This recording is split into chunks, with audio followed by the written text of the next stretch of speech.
Telangana public service commission నిర్వహించుతున్నటువంటి group 1 prelims పరీక్షలో సామాజిక వెలి లేదా సామాజిక ఎడబాటుకు సంబంధించినటువంటి అంశంలో భాగంగా కులానికి సంబంధించినటువంటి ప్రస్తావన గత ఎపిసోడ్లో చూసాం. సో ఇప్పుడు ప్రాబల్య కులం, ఆధిక్య కులానికి సంబంధించినటువంటి భావనను మనం ఈ ఎపిసోడ్లో చర్చిస్తాం. జనరల్గా కుల వ్యవస్థకు సంబంధించినటువంటి అనేక అధ్యయనాలు భారతదేశంలో దశాబ్దాల పాటు జరిగి చివరికి భారతీయ సమాజాన్ని కుల వ్యవస్థ ఏ మేరకు ప్రభావితం చేసింది, భవిష్యత్తులో కుల వ్యవస్థ యొక్క ప్రాముఖ్యత ఏమిటి అనేటువంటి విషయాన్ని సిద్ధాంతీకరించడం జరిగింది. దీంట్లో అతి ముఖ్యమైనటువంటి పరీక్షలో అతి ముఖ్యమైనటువంటి భావన ప్రాబల్య కులము అనేటువంటిది గుర్తుపెట్టు. సో ఈ డామినెంట్ క్యాస్ట్ అనేటువంటి దాని మీద గతంలో సోషాలజీకి సంబంధించి ప్రశ్నలు అనేకం వచ్చాయి. ఈసారి గ్రూప్ 1 ప్రిలిమ్స్లో కూడా మనకి ఒక ప్రశ్న రావడానికి అవకాశం ఉంది. ముఖ్యంగా ఈ సిలబస్లో ఏంటంటే కేవలం ఒక 4 పదాలు మాత్రమే మెన్షన్ చేశాడు. అంటే జెండర్, లింగపరంగా మహిళలకు సంబంధించి, కానీ క్యాస్ట్ కులానికి సంబంధించి, తెగ, అదేవిధంగా డిజబిలిటీ అంటే వికలాంగులకు సంబంధించి, అదేవిధంగా మిగతా వర్గాల గురించి ఎట్సెట్రా అన్నాడు. సో ఫోకస్ అంతా కూడా మనకి ఒక 10 మార్కులకు సంబంధించినటువంటి ఈ విభాగం నుండి 4 పదాలు మాత్రమే మనకి సిలబస్లో మెన్షన్ చేశారు. సో ప్రాబబిలిటీ ఏంటి అంటే ఒక్కొక్క పదం నుండి సగటున 2 ప్రశ్నలు రావడానికి అవకాశం ఉంది అనేటువంటిది గుర్తుపెట్టుకో. అందుకే మనం టీశాట్ ద్వారా ఇంత డీటెయిల్డ్గా అంటే కులానికి సంబంధించినటువంటి ప్రస్తావనను వివిధ ఎపిసోడ్స్ రూపంలో అందిస్తున్నాం. సో ఈ ఎపిసోడ్లో ప్రాబల్య కులం అనేటువంటి పదం, ఇది ఒక ప్రశ్నకు రావడానికి అవకాశం ఉన్నటువంటి టాపిక్ కాబట్టి దీన్ని సపరేట్గా చెప్తున్నాం. ప్రాబల్య అంటే ఇంగ్లీష్లో డామినెంట్ అని అర్థం, dominant caste. The word it self, అసలు ఆ పదములో అర్థమే మనకి స్పష్టంగా ఏం కనబడుతుంది అంటే ఒక ప్రాంతంలో ఒక కులము మిగతా కులాలపైన ఆధిపత్యాన్ని కలిగి ఉంటుందనేటువంటి భావన డామినెంట్ అనే పదంలో కనబడుతుంది. ఈ భావనని మొదటిసారిగా ఎంఎన్ శ్రీనివాస్ అనేటువంటి సామాజిక శాస్త్రవేత్త ప్రతిపాదించాడు. ముఖ్యంగా 1956లో మైసూర్లో ఉండేటువంటి రాంపురా అనేటువంటి గ్రామంలో ఒక్కలింగ వ్యవసాయ కుటుంబంలో కుల వ్యవస్థను అధ్యయనం చేసి రాంపురాలో ఆధిక్య కులం అనేటువంటి ఒక వ్యాసం రాశాడు. So dominant caste in Rampura అనేటువంటి ఒక ఎస్సేలో వ్యాసంలో భారతదేశంలో ఆధిక్య కులం యొక్క ప్రభావాన్ని అంచనా వేశాడు. గతంలో మనము విలియం వైజర్ అనేటువంటి సామాజిక శాస్త్రవేత్త జాజ్మాని వ్యవస్థను ఉత్తర భారతదేశంలో అధ్యయనం చేస్తే అలాంటి భావనని ప్రాబల్య కులం రూపంలో దక్షిణ భారతదేశంలో ఎంఎన్ శ్రీనివాస్ అధ్యయనం చేశాడు. కాబట్టి ఎంఎన్ శ్రీనివాస్తో సంబంధం ఉన్నటువంటి అంశం ఏమిటని ఒక ప్రశ్న అడిగినప్పుడు ప్రాబల్య కులం అనేటువంటి భావన గుర్తుపెట్టుకోవాలి. సో ఈ శ్రీనివాస్ చేసినటువంటి రచనలు దాని ద్వారా మనకు అంటే ఎగ్జామ్లో మల్టిపుల్ చాయిస్ పరంగా కనపడేటువంటి అంటే మనకు ఉపయోగపడే సమాచారం ఏంటంటే ఒక ముఖ్యమైనటువంటి ఈ రచనల మీద కూడా అభ్యర్థికి అవగాహన ఉండాలి. ఆధునిక భారతదేశంలో సామాజిక మార్పు అన్నాడు, social change in modern India. ఆ గ్రంథము ఉద్దేశం కూడా ముఖ్యంగా భారతదేశంలో మార్పు అనేది వస్తున్నది అంటే అది కుల వ్యవస్థలో మార్పు వచ్చినట్లు లెక్క. ఎందుకు? భారతీయ సమాజాన్ని గుర్తుపట్టడానికి లేదా భారతీయ సమాజాన్ని అర్థం చేసుకోవడానికి కుల వ్యవస్థ ప్రాతిపాదిక అయినప్పుడు, క్యాస్ట్ సిస్టమ్ అనేది ప్రాతిపాదిక అయినప్పుడు సహజంగానే సామాజిక మార్పు అంటే కుల వ్యవస్థలో మార్పు అని అర్థం. సో అది ఈ సమాజాన్ని అర్థం చేసుకోవడానికి ముఖ్యమైనటువంటి భావన కాబట్టి దాని మీద ఒక గ్రంథం. అదేవిధంగా క్యాస్ట్ సిస్టమ్ ఇన్ ఇండియా, భారతదేశంలో కుల వ్యవస్థ అనేటువంటి గ్రంథాన్ని కూడా ఎంఎన్ శ్రీనివాస్ రాశాడు. అదేవిధంగా దక్షిణ భారతదేశంలో మైసూర్లో ముఖ్యంగా ఈ religion and society among the కూర్గుల్లో మతము మరియు సమాజం అనేటువంటి గ్రంథాన్ని రాశాడు. అదేవిధంగా ది రిమెంబర్డ్ విలేజ్ అనేటువంటి గ్రంథాన్ని కూడా రాశాడు. సో ఈ కింది వాటిలో ఎంఎన్ శ్రీనివాస్తో సంబంధం ఉన్నటువంటి రచన ఏదని అడగవచ్చు. సో అభ్యర్థులు పోటీ పరీక్షలకు ప్రిపేర్ అవుతున్నటువంటి వివిధ రకాల అకాడమిక్ బ్యాక్గ్రౌండ్ ఉన్నటువంటి అభ్యర్థులు ఈ కొంతమంది శాస్త్రవేత్తలు, సమాజ శాస్త్రవేత్తలకు సంబంధించినటువంటి సమాచారాన్ని కూడా తప్పనిసరిగా తెలుసుకొని ఉండాలి.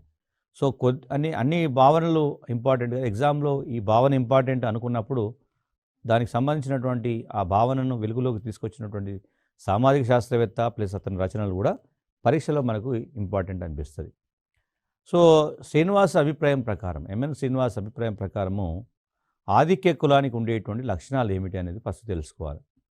సో దాంట్లో శ్రీనివాస్ రచనల ద్వారా అధ్యయనాల ద్వారా వెల్లడైన విషయం ఏంటంటే, ఒకటి సంఖ్యాపరంగా మిగతా కులాల కంటే ఎక్కువగా ఉండటం ఒకటి, వ్యవసాయ భూముల్లో అధిక వాటాను కలిగి ఉండటం అనేది మరొక అంశం.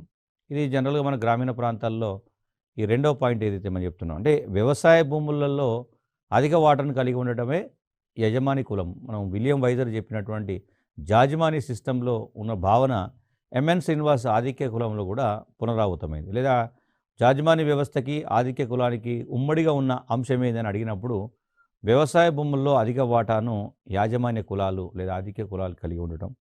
ఎప్పుడైతే వ్యవసాయ భూములపైన అధిక వాటా ఉంటుందో వారికి ఆటోమేటిక్గా ఆర్థిక వ్యవస్థ పైన నియంత్రణ ఉంటుంది. అక్కడ జరుగుతున్నటువంటి ఆర్థిక ప్రక్రియలన్నీ కూడా వారి నియంత్రణలోనే జరిగేటువంటి అవకాశం ఉంటుంది. సో అదే సమయంలో ఎప్పుడైతే ఆర్థిక వ్యవస్థ పైన నియంత్రణ ఉంటుందో అనివార్యంగానే రాజకీయ వ్యవస్థలో లేదా రాజకీయ అధికారాన్ని కూడా కలిగి ఉంటారు. ఇది ఒకదానికొకటి సంబంధం ఉన్నటువంటి అంశాలు కాబట్టి లోకల్ పాలిటిక్స్ అంతా కూడా ఆర్థిక వ్యవస్థను నియంత్రిస్తున్నటువంటి లేదా వ్యవసాయ భూములను కలిగినటువంటి అగ్రకులాల చేతిలోనే ఉండటం అనేది సర్వసాధారణంగా జరిగేటువంటి ప్రక్రియ. దక్షిణ భారతదేశంలో ఇది మనకి ఎక్కువగా కనబడుతున్న విషయాన్ని ఎంఎన్ శ్రీనివాస్ అధ్యయనం చేశాడు. అంతేకాకుండా ఏ కులం ఆటోమేటిక్ అంటే సహజంగానే కుల క్రమ శ్రేణిలో ఉన్నతమైనటువంటి స్థానాన్ని కూడా కలిగి ఉంటుంది. సో మిగతా కులాల కంటే ఉన్నతమైన కులంగా పరిగణించబడుతుంది. ఇవన్నీ ఉండటంతో పాటు మారుతున్న పరిస్థితులు తగ్గట్టుగా రాజకీయ వ్యవస్థపై అధికారాన్ని కలిగి ఉన్నారు అంటే, ఆర్థిక వ్యవస్థ అధికారాన్ని కలిగి ఉన్నారు, ఉన్నతమైన స్థానాన్ని కలిగి ఉన్నారంటే వాళ్ళు విద్య నేర్చుకోవడం జరుగుతుంది. అదే పరంపరలో పాలనా యంత్రాంగం కూడా ఎక్కువ ఉద్యోగాలు పొందగలుగుతారు. అంటే ఇది ఒకదానికొకటి సంబంధం ఉన్నటువంటి సందర్భం. అంతేకాకుండా స్థానికంగా ఉన్నటువంటి వ్యవస్థలో భాగస్వాములు కావడమే కాకుండా పాశ్చాత్య విద్యను కూడా అంటే వెస్ట్రన్ ఎడ్యుకేషను అంటే ఆంగ్ల విద్యని కూడా నేర్చుకున్నటువంటి సందర్భం కనబడుతుంది. సో ఇలాంటి 7 లక్షణాలను ప్రతిపాదించి ఈ 7 లక్షణాలలో కనీసం 4 లేదా 5 లక్షణాలు కలిగి ఉన్నటువంటి కులాన్ని ప్రాబల్య కులం అని ఎంఎన్ శ్రీనివాస్ పేర్కొన్నాడు. సో ఎంఎన్ శ్రీనివాస్ చేసినటువంటి ఈ పరిశోధన మనకి భారతదేశంలో ముఖ్యంగా ఆధునిక భారతదేశంలో దక్షిణ భారతదేశంలో సామాజిక నిర్మాణంలో కుల వ్యవస్థ యొక్క ప్రభావాన్ని అంచనా వేయడానికి ఉపయోగపడుతుంది. సో తర్వాత కాలంలో 1956లో చేసిన పరిశోధన తర్వాత చాలా సుదీర్ఘ కాలం పాటు పరిశోధన చేసి మళ్ళీ 1984లో ఎంఎన్ శ్రీనివాస్ ఆధిక్య కులానికి సంబంధించి మరొక 2 లక్షణాలు కూడా అందించే ప్రయత్నం చేశాడు. దాంట్లో ఏంటి ఆటోమేటిక్ వ్యవసాయము ఆర్థిక కార్యకలాపాలన్నింటిపైన గ్రామస్థాయిలో జరిగేటువంటి ఆర్థిక కార్యకలాపాలన్నింటిపైన పూర్తి ఆధిపత్యం కలిగి ఉండటంతో పాటుగా హింసాత్మక సంప్రదాయం అనేటువంటి భావన కూడా వెలుగులోకి తీసుకొచ్చాడు. సో ఇక్కడ హింసాత్మక సంప్రదాయం అంటే సహజంగానే ఇతర కులాలపైన ఆధిపత్యాన్ని నిరూపించుకోవడం కోసం అవసరమైతే వాళ్ళు హింసకు కూడా పాల్పడతారనేటువంటి భావన శ్రీనివాస్ అధ్యయనాల్లో వెలువడైంది. సో అది అన్ని సందర్భాల్లో అన్ని కులాల్లో కనపడకపోవచ్చు, కానీ మెజారిటీ సందర్భాలలో అవసరమైతే వాళ్ళ అస్తిత్వాన్ని, వాళ్ళ అధికారాన్ని, వాళ్ళ ఆధిపత్యాన్ని నిరూపించుకోవడం కోసం నిమ్న కులాలపైన దాడులు కూడా జరగవచ్చు అనేటువంటి. ఇక మనకి వివిధ రాష్ట్రాలలో మనకి ఆ ప్రాబల్య కులానికి సంబంధించినటువంటి భావనలు కనబడుతున్నాయి. ఫర్ ఎగ్జాంపుల్ తెలంగాణ లాంటిలో మనకు దొరలు, భూస్వాములు అని చెప్తే ఆంధ్రాలో కమ్మ, రెడ్డి, లేదా కర్ణాటకలో ఒక్కలింగ, కేరళలో నాయరు, తమిళనాడులో మనకి తమిళ బ్రాహ్మణ్స్లో కల్లార్ కానీ పరాగ్వి, మైసూర్లో లింగాయతులు, మధ్యప్రదేశ్లో రాజ్పుట్స్, అదేవిధంగా గుజరాత్లో పటేల్స్. మొన్న రీసెంట్గా పటేళ్ల ఉద్యమం జరిగినప్పుడు దేశవ్యాప్తంగా చర్చ వచ్చింది. ఇది ఇంపార్టెంట్ అభ్యర్థులకు. అదేవిధంగా గుజరాత్తో పాటు హర్యానా, రాజస్థాన్ దాంట్లో గుజ్జర్స్, ఈ గుజ్జర్లో జరిగినటువంటి గుజ్జర్ల ఉద్యమము, పటేల్స్ ఉద్యమం మీద ఏదో జాట్లు కూడా ఉద్యమాలు చేశారు. అహిర్స్, రాజ్పుట్స్ వీళ్ళందరూ కూడా ప్రాబల్య కులాలు. ఇక్కడ మీరు అభ్యర్థులు గమనించాల్సింది ఏంటంటే, మనము సహజంగా భారతీయ సమాజంలో ఉండేటువంటి కుల వ్యవస్థను అర్థం చేసుకున్నప్పుడు, ప్రాబల్య కులాల గురించి అవగాహన ఉన్నప్పుడు, తర్వాత కాలంలో కులపరమైన ఉద్యమాలు జరుగుతున్నప్పుడు ఈ నేపథ్యం బాగా ఉపయోగపడుతుంది. ఫర్ ఎగ్జాంపుల్ గుజరాత్లో పటేల్స్ కానీ లేదా రాజస్థాన్ లాంటి ప్రాంతాల్లో అప్పట్లో మనకి గుజ్జర్లు ఉద్యమాలు చేసినారు. ఎందుకు చేసినారు? రిజర్వేషన్లు కావాలని చేసినారు. రిజర్వేషన్లకు ప్రాతిపాదికత ఏమిటి అనేది అప్పుడు చర్చలోకి వచ్చింది. సో ఆయా రాష్ట్ర ప్రభుత్వాలు ఏం చేశారు? వాళ్ళకి గుజ్జర్స్ విషయంలో కానీ లేదా పటేల్స్ విషయంలో ఆ స్థానిక పరిస్థితుల రాజకీయ పరిస్థితుల నేపథ్యంలో వారికి రిజర్వేషన్ కల్పించారు కులపరమైన ఉద్యమాలను బేస్ చేసుకుని. బట్ సుప్రీంకోర్టు ఈ రిజర్వేషన్ చెల్లవని తీర్పునివ్వడం జరిగింది. సో ఇది దేనిని సూచిస్తుంది అంటే భారతదేశం సామాజిక నిర్మాణంలో ఒకప్పుడు ప్రాబల్య కులాలుగా ఉన్నటువంటి వర్గాలు ఇప్పుడు నిమ్న కులాల మాదిరిగా రిజర్వేషన్లు పొందడం అనేది రాజ్యాంగ విరుద్ధం అనేటువంటిది సుప్రీంకోర్టు ఇచ్చినటువంటి తీర్పు. సో ఎందుకు మరి అని అంటే ఇది కూడా అభ్యర్థులను గమనిస్తే క్వశ్చన్స్ అడిగేటప్పుడు అంటే సంప్రదాయ సమాచారాన్ని ఆధునిక కాలంలో జరుగుతున్నటువంటి పరిణామాలకి అనువర్తింపజేసుకోవడంలో అభ్యర్థులు ఏ మేరకు అవగాహన కలిగి ఉన్నారనేది కూడా మనల్ని ప్రశ్నించవచ్చు. సో ఎందుకు అక్కడ కొట్టేసిందంటే భారతదేశంలో రిజర్వేషన్లకు ప్రాతిపాదిక సామాజిక వెనుకబాటుతనం అనేది చాలా ముఖ్యమైనటువంటి ప్రాతిపాదిక, ద సోషల్ బ్యాక్వర్డ్నెస్. బట్ ఇక్కడ ఏమంటున్నాము, ఈ కులాలు ప్రాబల్య కులాలు, సోషల్లీ డామినెంట్ క్యాస్ట్ ఇవి. సో ఒక ప్రాబల్య కులము వెనుకబడిన సామాజికంగా వెనుకబడిన వర్గాలకు సంబంధించిన రిజర్వేషన్లు కోరుకోవడం అనేది రాజ్యాంగ విరుద్ధము. సో భారత రాజ్యాంగంలో షెడ్యూల్ కులాలు షెడ్యూల్ తెగలకు రిజర్వేషన్లు కల్పించేటువంటి ప్రయత్నం ఎప్పుడు జరిగిందంటే వీళ్ళు సామాజికంగా చారిత్రకంగా వేలాది సంవత్సరాలుగా అనేక విధాలుగా సామాజిక దోపిడీకి గురయ్యారు, ఆర్థిక దోపిడీకి గురయ్యారు, వివక్షత గురయ్యారు, వెనుకబడిపోయినారు. కాబట్టి ప్రభుత్వం రిజర్వేషన్ల ద్వారా వాళ్ళని కాపాడే ప్రయత్నం చేశారు. బట్ ఆధిక్య కులాలుగా చలామణైనటువంటి కులాలు మళ్ళీ వెనుకబడిన కులాల మాదిరిగా రిజర్వేషన్లు పొందడం అనేది సమాజ శాస్త్ర సహజ నియమాలు కూడా పూర్తి భిన్నమైన భావన. కాబట్టి సుప్రీంకోర్టు మనకి అక్కడ గుజ్జర్స్ విషయంలో లేదా పటేల్కి సంబంధించినటువంటి విషయాల్లో రాష్ట్ర ప్రభుత్వాలు వాళ్ళకు కల్పించిన రిజర్వేషన్లని రద్దు చేయాలని తీర్పునివ్వడం జరిగింది. సో కాబట్టి దాన్ని గుర్తుపెట్టుకో. ఇక ఇలాంటి భావన అంటే ఎంఎన్ శ్రీనివాస్ చేసినటువంటి పరిశోధనలు ముఖ్యంగా ఆధునిక భారతదేశంలో సామాజిక మార్పు, social change in modern India అనేటువంటి గ్రంథంలో అనేక విషయాలను వివరించాడు. తను ఎంఎన్ శ్రీనివాసు చేసినటువంటి పరిశోధనలను మనం ఈరోజు ప్రత్యక్షంగా మన భారతీయ సమాజంలో తెలంగాణ సమాజంలో పరిశీలించే అవకాశం కూడా ఉంది. తను చేసినటువంటి ప్రయత్నాల్లో కొన్ని నమూనాలను ప్రవేశం అంటే కుల వ్యవస్థలో మార్పులు ఎందుకు వస్తున్నాయి, రీజన్స్ ఏమున్నాయి అనే విషయాన్ని చెప్పినప్పుడు దాంట్లో సంస్కృతీకరణం అనేటువంటి ఒక భావనను కుల వ్యవస్థలో మార్పులకు కారణంగా చెప్పే ప్రయత్నం చేశాడు. ఈ సంస్కృతీకరణము అంటే ఏమిటి అనేటువంటిది కూడా ఒకసారి క్వశ్చన్ కావచ్చు. దానిలో ఏంటంటే సాంస్క్రిటైజేషన్ అంటే సంస్కృతి పరంగా వికాసం చెందడం. ఒక నిమ్న కులము ఉన్నత కులాన్ని లేదా ఉన్నత కులాల యొక్క జీవన విధానాన్ని అనుకరించి తమ కుల అంతస్తును పెంచుకునేటువంటి ప్రక్రియను మనము సంస్కృతీకరణము అని చెప్తున్నాం. ఈ భావనను 1952లో మైసూర్లో ఉండేటువంటి కూర్గులపైన అధ్యయనం చేసి ప్రతిపాదించాడు. అక్కడ కూర్గుల్లో గమనించిన విషయం ఏంటంటే వాళ్ళు సామాజికంగా సాంస్కృతికంగా సమాజం స్థిరంగా లేదు, నిరంతరం మార్పు చెందుతూనే ఉన్నది అనేటువంటి విషయాన్ని గుర్తుపెట్టి అందువల్ల సాంస్కృతిక చలనం అనేది సామాజిక గతిశీలత సాంస్కృతిక చలనం ఈ రెండు పదాలు శ్రీనివాస్ ప్రతిపాదించింది. ఏంటంటే సామాజిక గతిశీలత అంటే సమాజము గతిశీలత అంటే నిరంతరం మార్పు చెందడాన్ని గతిశీలత అంటాం. సంస్కృతి కూడా ఒక తరం నుంచి మరో తరానికి అది వెళ్తూనే ఉంటుంది. సామాజిక గతిశీలత సాంస్కృతిక చలనం అనేవి అవి ప్రతి సమాజంలో నిరంతరం జరుగుతూనే ఉంటాయి. కాబట్టి సమాజము అనివార్యంగానే అది మార్పుకు లోనవుతుందనేటువంటిది ఎంఎన్ శ్రీనివాస్ చెప్పినటువంటి ప్రతిపాదన. సో కూర్గు కులంలో మతము మరియు సమాజం అనేటువంటి గ్రంథాన్ని సంస్కృతీకరణ భావనను వివరించడానికి ఉపయోగించాడు. ముఖ్యంగా ఈ భావన వల్ల సంస్కృతీకరణ జరిగినటువంటి కులాలు ఏమి లేదా నిమ్న కులాలకు జరిగినటువంటి ప్రయోజనం ఏందని చెప్పినప్పుడు సాంస్క్రిటైజేషన్లో నిమ్న కులాలు ఉన్నత కులాల జీవనాన్ని అనుకరించేటువంటి ప్రయత్నం జరిగినప్పుడు వాళ్ళ కుల అంతస్తు ఏదైతుందో స్టేటస్ పెరుగుతుంది, అది అప్వర్డ్ డైరెక్షన్లో ఉంటుంది, అది సామాజిక పరిణతికి సంబంధించిన భావన అని చెప్పే ప్రయత్నం చేశాడు. సో దీన్ని మొదట బ్రాహ్మణీకరణం అని చెప్పాడు. అంటే బ్రాహ్మణులే సమాజంలో ఉన్నతమైనటువంటి జీవనం గడుపుతారు కాబట్టి వారికంటే కింది స్థాయిలో ఉన్నటువంటి కులాలు బ్రాహ్మణుల యొక్క జీవన విధానాన్ని అనుకరించడానికి ప్రయత్నం చేసడం వల్ల జరిగినటువంటి మార్పును బ్రాహ్మణీకరణం పెట్టాడు. కానీ సమాజంలో కేవలం బ్రాహ్మణులే కాకుండా మిగతా క్షత్రియులు కానీ వైశ్యులు కానీ ఈవెన్ శూద్రులు వంటిలో కూడా మిగతా వాళ్ళు అనుకరించేటువంటి ప్రయత్నం జరుగుతుంది. కాబట్టి దానికి సాంస్క్రిటైజేషన్ అనేటువంటి పదాన్ని సూచించాడు. సో దీనికి అనేక నమూనాలు ప్రతిపాదించాడు. ఇప్పుడు మనకి వర్ణ వ్యవస్థలో బ్రాహ్మణ, క్షత్రియ, వైశ్య, శూద్ర అని 4 వర్ణాలు ఉన్నాయి. కాబట్టి ఇక్కడ దేనికి ఎవరికి ఉన్నత కులము అని చెప్పినప్పుడు మన కింది స్థాయి కులాలకి బ్రాహ్మణులు అందరికంటే ఉన్నతంగా పైన కనబడతారు. తర్వాత క్షత్రియులు, వైశ్యులు, శూద్రులకి క్షత్రియులు ముందు వరుసలో ఉంటారు, లేదా శూద్రులకి వైశ్యులు ముందు వరుసలో ఉంటారు. అంటరాని అస్పృశ్య కులాలకి శూద్రులు ముందు వరుసలో ఉంటారు.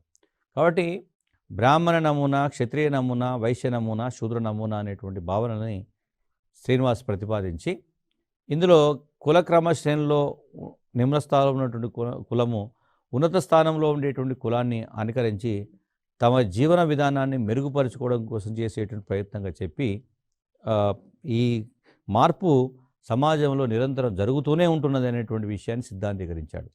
ఇప్పుడు జనరల్గా అందుకే మనకు ఇప్పటికీ కొన్ని కులాల యొక్క పేర్లలో మనకి ఒక ప్రత్యేకత కనబడుతుంది. ఫర్ ఎగ్జాంపుల్ నాయి బ్రాహ్మణ అంటాం. నాయి బ్రాహ్మణ వాళ్ళు నిజంగా బ్రాహ్మణ్స్ కాదు. అదేవిధంగా విశ్వ బ్రాహ్మణ వాళ్ళు కూడా బ్రాహ్మణ్స్ కాదు. బ్రాహ్మణులు కాకపోయినా బ్రాహ్మణ అనే పదం కులంలో ఎలా వచ్చింది అనేటువంటి ఒక ప్రశ్న ఉంటుంది. ఇది శ్రీనివాస్ చెప్పినటువంటి భావన ఈడ ఆచరణ రూపంలో మనకు కనబడుతుంది. అంటే కొన్ని నిమ్న కులాలు ఉన్నత కులాలు చేసేటువంటి ఆచార వ్యవహారాలు ఏవైతున్నాయో, విధులు ఏవైతున్నాయో వాటిని నిర్వహించడం వల్ల సో వారికి ఆ క్రెడిట్ అనేది లభించింది. అంటే వివాహాది కార్యక్రమాల్లో నాయి బ్రాహ్మణ అంటే బ్రాహ్మణులతో కొంతవరకు వాళ్ళు కూడా పాలు పంచుకునేటువంటి సందర్భం కావచ్చు. పవిత్రమైన కార్యక్రమాల్లో బ్రాహ్మణులతో పాటు వీళ్ళు కూడా కార్యక్రమాల్లో భాగస్వాములు అయితే ఆటోమేటిక్గా వాళ్ళ యొక్క సామాజిక అంతస్తును పెంచుకునేటువంటి ప్రయత్నం జరిగిందని చెప్పాడు. ఇక్కడ గమనించాల్సింది ఏంటంటే ఉన్నత కులాలను నిమ్న కులాలు అనుకరించేటువంటి ప్రయత్నంలో నిమ్న కులాలు తమను తాము సంస్కరించుకుంటాయి. ఇప్పుడు సపోజు బ్రాహ్మణులను అనుకరించాలంటే వేద జ్ఞానం, వేదాలను అధ్యయనం చేయాలి, మాంసాహారాన్ని మానివేసి శాకాహారంకు శుభ్రతను పాటించాలి. ఇలాంటి కొన్ని పారామీటర్స్ ఏవైతున్నాయో అవి నిమ్న కులాలు అనుకరించడం అనేది వారిలో సంస్కరణకి ప్రతిరూపంగా చూపుతుంది. అంటే రీఫార్మ్స్ జరిగింది అని చెప్పడానికి ఒక అవకాశంగా ఉంటుంది. ఇవన్నీ ఒక ఎత్తు అయితే అంటే సపోజు బ్రాహ్మణులను క్షత్రియులు, వైశ్యులు, శూద్రులు అనుకరించారు, క్షత్రియులను వైశ్యులు, శూద్రులు అనుకరించారు, వైశ్యులను శూద్రులు అనుకరించారు. మరి శూద్రులను అంటరాని కులాలు లేదా అస్పృశ్య కులాలు అనుకరించి తమ అంతస్తును పెంచుకునేటువంటి ప్రయత్నం చేశాయి. సో ఇది శ్రీనివాస్ గమనించినటువంటి విషయం ఏంటంటే భారతీయ సమాజం ఎప్పుడు స్థిరంగా లేదు. దీంట్లో కాలానికి అనుగుణంగా అనేక మార్పులు జరుగుతున్నాయి. ఈ మార్పులు ప్రగతి దిశగా ఉంటున్నది. నిమ్న కులాలకు అప్వర్డ్ డైరెక్షన్లోనే మార్పు జరుగుతుందనే విషయాన్ని గమనించాడు.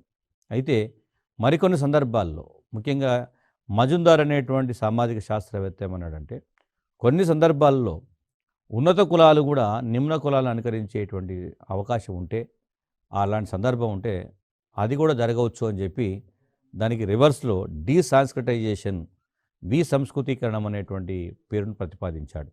అంటే దీనిలో రివర్స్లో సాంస్క్రిటైజేషన్లో నిమ్న కులాలు ఉన్నత కులాలను అనుకరిస్తే, డీసాంస్క్రిటైజేషన్లో ఉన్నత కులాలు నిమ్న కులాల యొక్క జీవన విధానాన్ని అనుకరించేటువంటి ప్రయత్నం చేశాడు. సో అది అనుకరించి చేస్తే మజుందార్ దాని గురించి సంస్కృతీకరణం అనేటువంటి ప్రక్రియ ఇది సమాజంలో సహజంగానే అంతర్గతంగా నిరంతరం జరుగుతూ పోతున్నటువంటి ప్రక్రియగా చెప్పాడు. ఇది కుల వ్యవస్థను ప్రభావితం చేసినటువంటి అంశాల్లో సాంస్క్రిటైజేషన్ అనేది అతి ముఖ్యమైనటువంటి భావనగా చెప్పాడు. తర్వాత మరొక భావన పారిశ్రామికీకరణ వల్ల మనం జాజ్మాని వ్యవస్థ ఎట్లయితే ప్రభావితమైందో ఈ ఆధిక్య కులం అనేటువంటి భావన కూడా లేదా మొత్తం కుల వ్యవస్థ కూడా మార్పులకు లోనైందనే విషయాన్ని మనకు ఈ పారిశ్రామికీకరణను అర్థం చేసుకోవడం వల్ల తెలుస్తుంది. పారిశ్రామికీకరణ వల్ల ఏం జరిగింది? జనరల్గా పరిశ్రమల ఏర్పాటు జరిగింది, పట్టణీకరణ జరిగింది. పరిశ్రమల ఏర్పాటు వల్ల ఉత్పత్తులు పెరిగాయి. ఈ ఉత్పత్తులు ఏవైతే కుల వృత్తులు చేస్తున్నాయో వాటికి ఆదరణ తగ్గిపోయింది. అదేవిధంగా పట్టణ ప్రాంతాల్లో పరిశ్రమలు విస్తరించే కొద్దీ ఉపాధి అవకాశాలు విస్తరించబడ్డాయి. కాబట్టి ఉపాధి కోసము గ్రామీణ ప్రాంతాల నుండి పట్టణ ప్రాంతాలకు వలసలు పెరిగాయి. సో ఆటోమేటిక్గా ఆధిక్య కులం అనేటువంటి భావన ఏదైతుందో అది తగ్గిపోయింది. అదేవిధంగా నిమ్న కులాలు తమకు నచ్చిన వృత్తిని చేపట్టుకునేటువంటి అవకాశము, తమకు నచ్చినట్లు జీవించేటువంటి సందర్భము, ఉన్నత విద్యను నేర్చుకునేటువంటి అవకాశము ఇవన్నీ లభించడం ద్వారా అది నిమ్న కులాలను చాలా వరకు ప్రభావితం చేసిన సందర్భం ఉంది. సో అదేవిధంగా కాకపోతే ఏమైంది అంటే ఎప్పుడైతే పారిశ్రామికీకరణ, పట్టణీకరణ, ఆధునికీకరణ వేగవంతమయ్యే ప్రయత్నంలో గ్రామీణ ప్రాంతాల్లో చేతి వృత్తులు, కుల వృత్తులు క్రమంగా కుటీర పరిస్థితులు ఇవన్నీ కూడా అది బలహీనపడ్డట్టు సందర్భం ఉంది. అందుకే ఇంతకుముందు మనం చెప్పాం, జాజ్మానీ వ్యవస్థ ఏదైతుందో జాజ్మానీ వ్యవస్థ క్రమంగా అంతరించిపోయినటువంటి సందర్భం ఉంది. సో ఈ కింది వాటిలో పారిశ్రామికీకరణ ప్రభావాన్ని గుర్తించండి అంటాడు. పారిశ్రామికీకరణ వల్ల జరిగినటువంటి ప్రతికూల ప్రభావం ఏమిటి అని ఒకటి, అనుకూల ప్రభావం ఏమిటి అనేటిది ఏమంటారు. అంటే అనుకూల ప్రభావం ఏమిటి అంటే నిమ్న కులాలు తమకు నచ్చినటువంటి వృత్తిని చేపట్టి ఉన్నతమైన జీవనాన్ని కలిగించడానికి ఆంక్షలు లేనిటువంటి సమాజం ఏర్పడుతుంది. ప్రతికూలత ఏమిటంటే గ్రామీణ ప్రాంతాల్లో చేతి వృత్తులు, ఈవెన్ వ్యవసాయం ఇవన్నీ కూడా క్రమంగా కనుమరుగు కావడం, వాటినే నమ్ముకొని జీవిస్తున్నటువంటి వర్గాలు ఎవరైతే ఉన్నారో అవి ఇబ్బందులకు గురైన సందర్భం ఉంటుంది. ఇదే సమయంలో మరొక భావన కూడా వచ్చింది, దాన్ని సాంస్క్రిటైజేషన్ అంటాం, పాశ్చాత్యీకరణ. సో ఈ భావనను కూడా ఎంఎన్ శ్రీనివాస్ ప్రతిపాదించారు. ఆధునిక భారతదేశంలో సామాజిక మార్పు, social change in modern India అనేటువంటి గ్రంథంలో మనకి పాశ్చాత్యీకరణ అనే భావనను శ్రీనివాస్ ప్రతిపాదించాడు. శ్రీనివాస్ వివరణ ప్రకారము పాశ్చాత్యీకరణ అంటే ఏమిటంటే ఈ బ్రిటిష్ వలస పాలన కాలంలో భారతదేశం సామాజిక, సాంస్కృతిక, ఆర్థిక, మతపరమైనటువంటి అంశాల్లో కొన్ని విప్లవాత్మకమైనటువంటి మార్పులు వచ్చినాయి. అంటే రెవల్యూషనరీ చేంజెస్ వచ్చినాయి. అలా వచ్చినటువంటి రెవల్యూషనరీ చేంజెస్నే వెస్టర్నైజేషన్ అన్నాడు. వెస్టర్న్ ఇంపాక్ట్ అంటాం మనం. అంటే western impact on Indian society అని చెప్పినప్పుడు భారతీయ సమాజాన్ని అత్యంత ఎక్కువగా ప్రభావితం చేసినటువంటి భావన చెప్తాం. అందుకే సామాజిక శాస్త్రవేత్తలు దీన్ని ఏమన్నారంటే ఇది రెవల్యూషనరీ చేంజ్ అన్నారు, విప్లవాత్మకమైనటువంటి మార్పు అన్నారు. దాంట్లో ఉన్న అర్థం ఏమిటి అంటే గతంలో భారతీయ సమాజంలో సంప్రదాయ జీవనం ఏదైతుందో అది పూర్తిగా రీప్లేస్ చేయబడింది, పూర్తిగా మార్చివేయబడింది అనేటువంటిది. సో ముఖ్యంగా దాంట్లో ఏమవుతుంది, సంస్కృతి, ఆచార సంప్రదాయాలు, జీవన విధానము అన్నిట్లలో కూడా పూర్తి మార్పు వచ్చింది. ఫర్ ఎగ్జాంపుల్ మనం వేషధారణ కనుక చూస్తే భారతీయ సంప్రదాయ వేషధారణ ధోతి రూపంలో ఉంటుంది, ఇప్పుడు మొత్తం ప్యాంట్ షర్ట్ రూపంలో వచ్చేసినారు. అదేవిధంగా భాషకు సంబంధించి ఆంగ్ల భాషను మాతృభాషగా కలిగినట్టు ఇప్పుడు నాగాలాండ్ లాంటి రాష్ట్రాలు, ట్రైబల్స్ కూడా ఆంగ్ల భాషను మాతృభాషగా కలిగిన సందర్భం ఉంది. అంటే ఆచార వ్యవహారాలు కావచ్చు, జీవన విధానం కావచ్చు, ఇవన్నీ కూడా పూర్తిగా మారిపోయినటువంటి సందర్భం ఉంది. అవి మనం గుర్తుపట్టని విధంగా ఉన్నాయి. కేవలం వివాహ సమయంలోనే మళ్ళీ మన ఒరిజినల్ ఆచార సంప్రదాయాలు అనేది వెలుగులోకి వస్తున్నాయి. అంటే ఆ స్థాయిలో వెస్టర్న్ ఇంపాక్ట్ ఉంది అనేటువంటి విషయాన్ని ఇక్కడ అభ్యర్థులు గమనించాలి. సో ప్రశ్న అడిగేటప్పుడు భారతీయ సమాజాన్ని విప్లవాత్మకంగా మార్చినటువంటి ప్రక్రియ ఏది, లేదా భారతీయ సమాజంలో ఉండేటువంటి ఆచార వ్యవహారాలను, జీవన విధానాన్ని పూర్తిగా మార్చివేసినటువంటి ప్రక్రియ ఏది, ప్రాసెస్ ఏది అన్నప్పుడు వెస్టర్నైజేషన్ అనేటువంటి దాన్ని గుర్తుపెట్టుకోవాలి. సో వెస్టర్నైజేషన్ వల్ల మనకి జరిగినటువంటి ప్రయోజనం ఏమిటి అన్నప్పుడు ఒకటి హేతుబద్ధత, రేషనాలిటీ, ప్రశ్నించేటువంటి తత్వం పెరిగింది. అదేవిధంగా మానవతావాదం అంటాం, హ్యుమానిటేరియన్, మనిషిని మనిషిగా చూసేటువంటి భావన, ముఖ్యంగా ప్రజాస్వామ్యవాదాన్ని మనకు వెస్టర్న్ కాన్సెప్ట్ ఇది. చట్టం ముందు అందరూ సమ్మరలే. సో ఇంతకుముందు కుల ప్రాతిపాదికన ఉండేటువంటి ఆ నిర్ణయాలు ఇప్పుడు చట్టం ప్రకారం నిర్ణయించే అవకాశం ఉంది. ఒకే తప్పును అగ్రకులాలు చేస్తే ఒక రకమైన శిక్ష ఉండేది, నిమ్న కులాలు చేస్తే మరొక రకమైన శిక్ష ఉండేది. నేరం ఒకటే అయినప్పుడు శిక్ష ఒకే విధంగా ఉండాలి. అదే ప్రజాస్వామ్యవాదం, డెమోక్రటిక్. అదే సమయంలో వ్యక్తిగత వాదం కూడా పెరిగింది. అంటే కమ్యూనిటీ స్థాయి భావన ఇండివిజువలిజంకి వెళ్ళిపోవడం వల్ల అదొక నష్టం జరిగింది.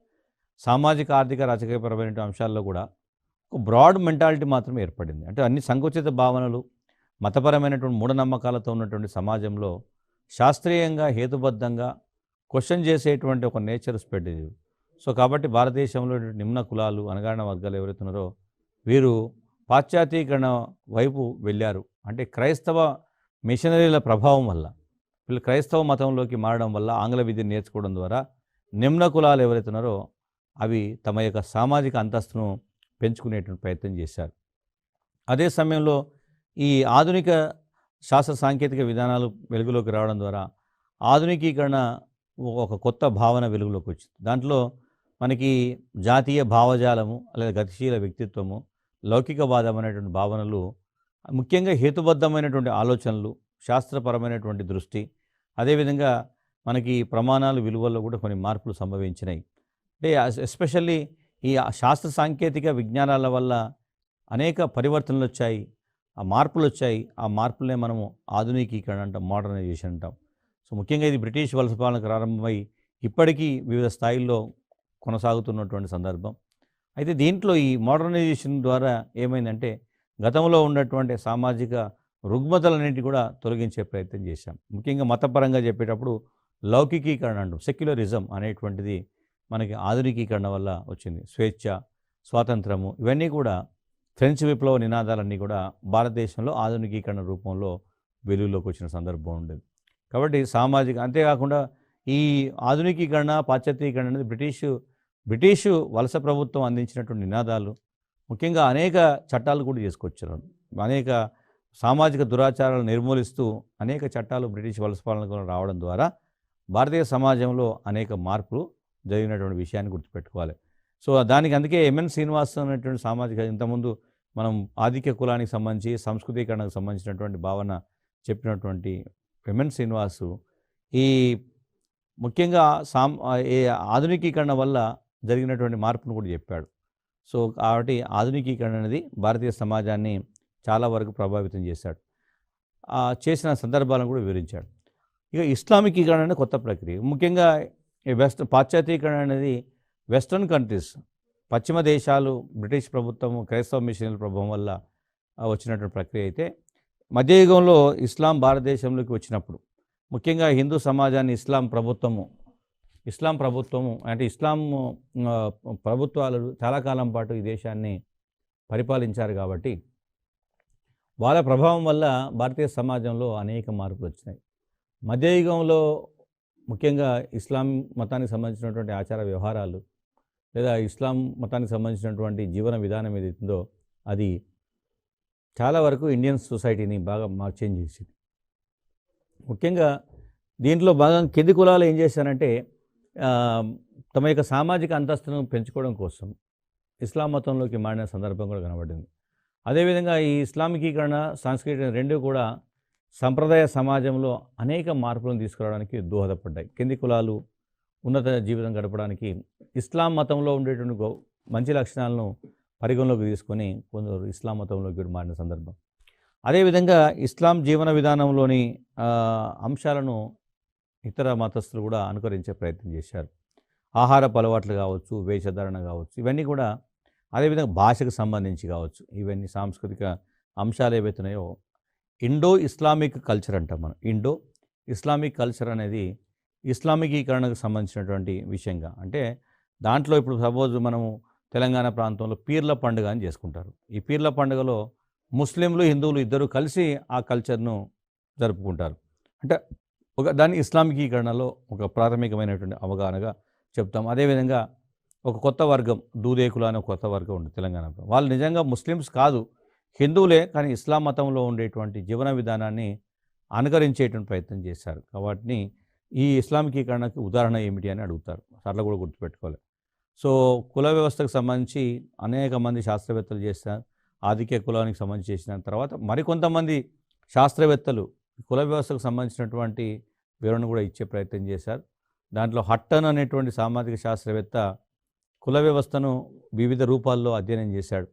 దాంట్లో మనకి ప్రధానంగా గమనించినటువంటి విషయాలు ఏవైతున్నాయో వాటిని ఒకసారి కనుక మనం పరిశీలిస్తే, అంటే హట్టన్ గురించి ప్రత్యేకంగా ఎందుకు చెప్తున్నామంటే భారతదేశంలో చాలా సుదీర్ఘంగా ఎంఎన్ శ్రీనివాస్తో పాటు సుదీర్ఘంగా మనకి ఈ కుల వ్యవస్థను అధ్యయనం చేసినటువంటి శాస్త్రవేత్తల్లో హట్టన్ కూడా చెప్తాం. హట్టన్ ఏమంటాడంటే కులం అనేది ఒక అంతర్వివాహ సమూహం అంటాడు. ఇంతకుముందు మనం మరొకసారి రీక్యాప్చులేషన్ జరుగుతుంది. బట్ ఇక్కడ కొత్త పాయింట్స్ కూడా కొన్ని నేర్చుకునే ప్రయత్నం చేస్తాం. సో వీళ్ళు ఏమంటారు, కుల మధ్య ఈ సహపంక్తి భోజనం అవన్నీ కూడా ఉండవు. అంటే కలిసి భోజనాలు చేయడం కానీ అవన్నీ ఉండవు. అందుకే మనం అగ్రకులాలు నిమ్న కులాలు కలిసి జీవించే సందర్భాలు ఎన్ని ఉన్నా కానీ సహపంక్తి భోజనాలకు వచ్చేసరికి అందుకే అప్పుడప్పుడు మనం ఏం చేస్తాము, రాజకీయ నాయకులు కూడా సహపంక్తి భోజనాలను ఎంకరేజ్ చేస్తారు. ఎందుకంటే అందరూ సమానం అనేటువంటి భావన కల్పిస్తారు. బట్ కుల వ్యవస్థలో అది లేదు. కులాలు స్థిరీకరణ చెంది ఒక క్రమశ్రేణిలో అమర్చబడి ఉన్నాయని చెప్పాడు హట్టన్ చెప్పినట్టు కొన్ని లక్షణాలు వాళ్ళు చూస్తున్నాం. తర్వాత కుల క్రమశ్రేణిలో బ్రాహ్మణులు ఉన్నత స్థానంలో ఉంటే దళితులు నిమ్న స్థానంలో ఉన్నారు. ఆ సమానత చాలా ప్రమాదకరంగా ఉందని చెప్పడం. అదేవిధంగా ప్రతి కులానికి కూడా ఒక సాంప్రదాయక కుల వృత్తి ఉంటుంది. అదేవిధంగా కొన్ని ఉన్నత కులాలకి కొన్ని ప్రత్యేకమైన అర్హతలు ఉంటే, నిమ్న కులాలకు మాత్రము కొన్ని అనర్హతలు ఉంటాయి. అంటే ఎలిజిబిలిటీస్ ఉండవు అనేటువంటి విషయం. అదేవిధంగా కుల వ్యవస్థలో పరిశుద్ధత అనేది ఉంటుంది. అదేవిధంగా ఇంప్యూరిటీ అనేది అంటే కొంతమంది వ్యక్తులు చాలా ఉన్నతమైన జీవనం కలిగి ఉంటారు. మిగతా వాళ్ళు ఉండరు అనేటువంటి భావన ఉంది. తర్వాత వ్యక్తి యొక్క కులం అనేది పుట్టుకతోనే నిర్ణయించబడుతుంది. అది తర్వాత జీవితాంతం కొనసాగుతుంది. అంతేకాకుండా ఇక్కడ హట్టను మరొక విషయం కూడా చెప్పాడు. ఈ ప్రతి కులానికి ఒక కుల పంచాయతీ వ్యవస్థ ఉంటుందని చెప్పాడు. సో, ఈ కుల పంచాయతీ వ్యవస్థ గురించి కూడా మనకు ముఖ్యంగా హర్యానా లాంటి రాష్ట్రాల్లో ఖాప్ పంచాయతీ వ్యవస్థ అంటాం. చాలా కఠినమైనటువంటి నిర్ణయాలు తీసుకునేటువంటి వ్యవస్థ. అవసరమైతే ఉరిశిక్షను కూడా వేసినటువంటి ఈ పంచాయతీ వ్యవస్థ మీద అనేక సందర్భాల్లో చర్చ జరిగింది. సో, కుల పంచాయతీ వ్యవస్థ అనేది ఇంకా ఉత్తర భారతదేశంలో కొన్ని రాష్ట్రాల్లో వివిధ రూపాల్లో కొనసాగుతున్నటువంటి సందర్భం ఉంది. సో, కాబట్టి హట్టను చెప్పినటువంటి లక్షణాలలో మనము ప్రత్యేకంగా గమనించాల్సింది ఏంటంటే, ఈ కుల పరమైనటువంటి సమస్యల పరిష్కారంలో ఒకప్పుడు మంచి నిర్ణయాలు తీసుకున్నటువంటి కుల పంచాయతీ వ్యవస్థ, దాన్ని మనం అటు దక్షిణ భారతదేశంలో కేరళ, తమిళనాడు కానీ, ఉత్తర భారతదేశంలో ఉత్తరప్రదేశ్, అదేవిధంగా హర్యానా లాంటి రాష్ట్రాల్లో కానీ, సో వాటిలో ఈ కాప్ పంచాయతీ అక్కడ అంటాము, తమిళనాడులో కూడా కట్టా పంచాయతీ వ్యవస్థ అంటారు.